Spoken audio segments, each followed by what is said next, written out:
भगवान श्री कृष्ण कहते हैं कि आत्मनिरीक्षण से स्वयं को जानो, क्योंकि जब आप स्वयं को पहचानेंगे तभी आप अपनी क्षमता का आकलन कर पाएंगे।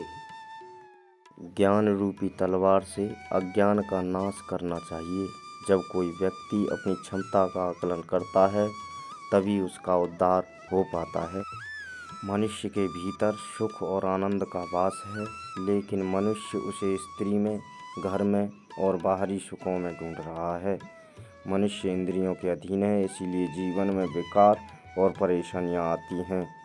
जुआ, मद्यपान, पर स्त्री गमन अर्थात अनैतिक संबंध, हिंसा, असत्य, मद, आसक्ति और निर्दयता, इन सब में कलयुग का वास है। इसीलिए इसका दूसरा नाम घोर कलयुग है।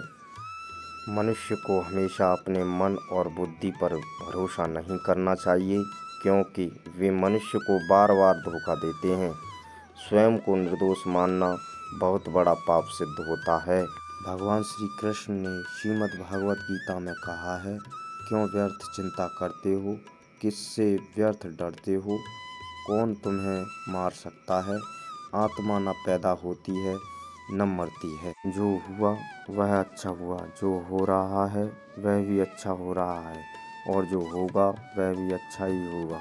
तुम भूत का पश्चाताप न करो, भविष्य की चिंता न करो, क्योंकि अब वर्तमान चल रहा है। तुम्हारा क्या गया जो तुम रोते हो, तुम क्या लाए थे जो तुमने खो दिया, तुमने क्या पैदा किया था जिसका नाश हो गया। न तुम कुछ लेकर आए, जो लिया यहीं से लिया, जो दिया यहीं पर दिया, जो लिया इसी भगवान से लिया, जो दिया इसी को दिया। खाली हाथ आए और खाली हाथ जाओगे। जो आज तुम्हारा है कल और किसी का था, परसों किसी और का होगा। तुम इसे अपना समझकर मग्न हो रहे हो, बस यही प्रसन्नता तुम्हारे दुखों का कारण है। परिवर्तन संसार का नियम है, जिसे तुम मृत्यु समझते हो वही तो जीवन है। एक क्षण में तुम करोड़ों के स्वामी बन जाते हो, दूसरे ही क्षणों में तुम दरिद्र हो जाते हो। मेरा तेरा, छोटा बड़ा, अपना पराया मन से मिटा दो, फिर सब तुम्हारा है, तुम सबके हो।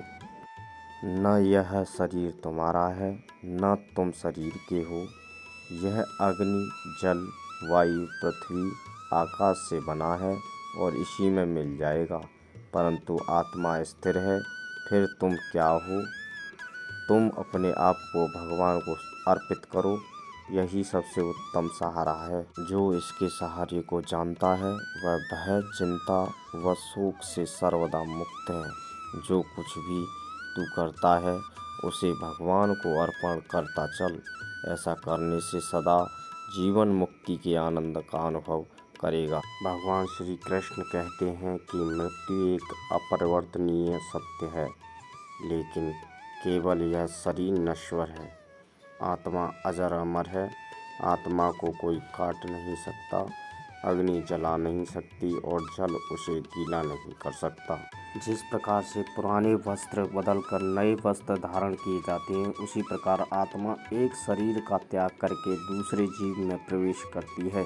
कर्म करना सबसे महत्वपूर्ण बात है और व्यक्ति को पूरी निष्ठा और विश्वास के साथ कार्य करना चाहिए, जबकि काम करते समय परिणाम का भय और फल की उम्मीद करना बेकार है।